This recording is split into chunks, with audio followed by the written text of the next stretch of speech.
বললে ওই বললে বললে ওই বললে বললে ওই বললে বললে।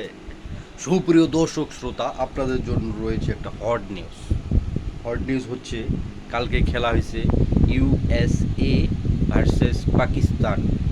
তো আমার প্রথম দিকে মনে হয়েছিল যে পাকিস্তান ম্যাচটা সহজেই জিতে যাবে, কারণ ইউএসএ তো সহজ প্রতিপক্ষ ওদের, তেমন খুব একটা ঘটনা ঘটবে না।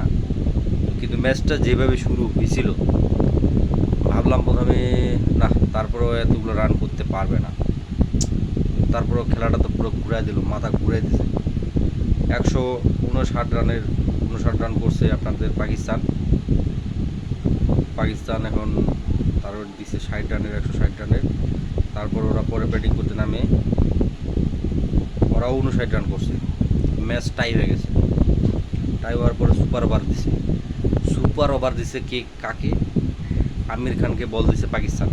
প্রথমে ব্যাটিংয়ে আসছে ইউএস। তো আমির খান তো মনে করেন যে একটা বল করে, তারপর আরেকটা ওয়াইড, একটা বল করে, তারপর একটা ওয়াইড।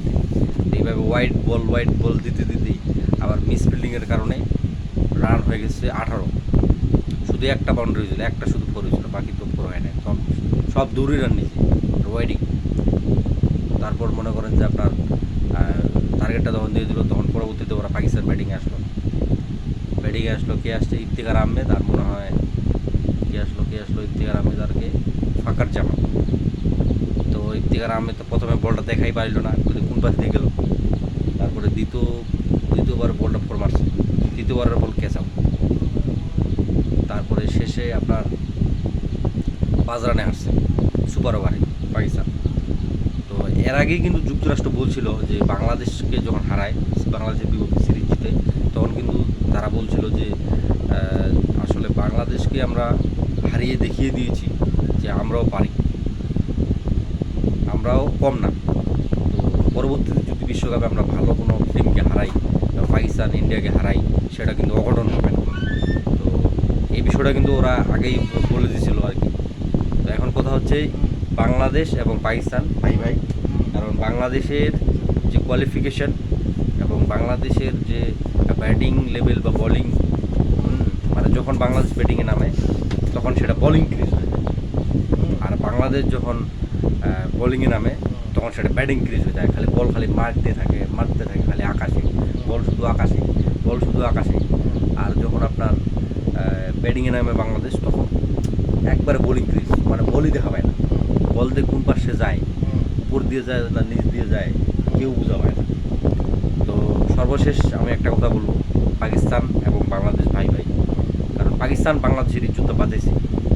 কারণ অনেকেই ভাবছিল যে বাংলাদেশ এত 19 নম্বর একটা র্যাঙ্কিংয়ে থাকা দলের কাছে হারলো বাংলাদেশ। বাংলাদেশের কি সামান্যতম লজ্জা নেই?